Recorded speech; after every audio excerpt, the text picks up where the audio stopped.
63 for Carrollton. This is still about overall the coolest morning that we've seen in more than 2 months tomorrow morning. And I think Wednesday morning will be even cooler than that. More widespread 50s up in northwest and far north Georgia. On Wednesday morning, 60s though around the metro. Nice day tomorrow. Partly cloudy skies, 80 degrees at noontime, into the mid 80s during the afternoon. By the way, today's high temperature was 89, which is our normal for this time of the year. But it also means that our 20-day heat wave has ended. It's the second 20-day heat wave that we've had so far this summer. And 20 days is the longest heat wave that we've seen since 2007. We had 2 of them this summer. So it's been consistently hot, I guess you could say. Temperatures in the mid and upper 80s tomorrow afternoon. So we're going to have several days where we will not make it to 90 degrees in the 7-day forecast. There are those temperatures first thing Wednesday morning, mid and upper 50s for Ellijay and for Rome, 62 for Canton, Carrollton.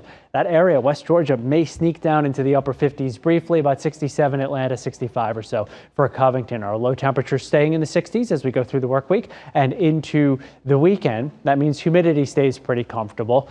Watching the Wednesday-Thursday time frame, some computer models are building up a lot of clouds on both Wednesday and Thursday afternoon. A couple of computer models are sending a couple of showers our way on Thursday. Right now our risk is 20%, but this is something that we're keeping an eye on. It does look mainly dry as we go through this week, and these high temperatures running slightly cooler than normal with the clouds around Wednesday, Thursday.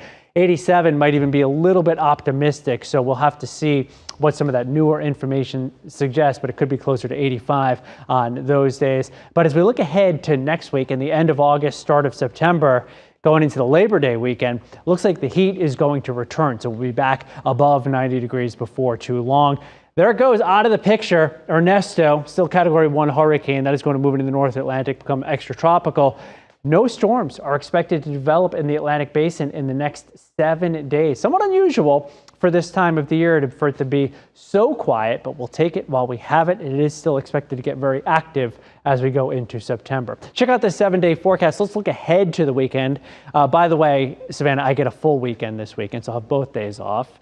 Ask me about it on Monday. 88 degrees on Saturday, about 90 on Sunday, and we won't have those storms to deal with either day. So much quieter weather ahead. Note right now to ask you all about your weekend. Fred, thank you. School is back. Six Flags Fright Fest going to be here before you know it.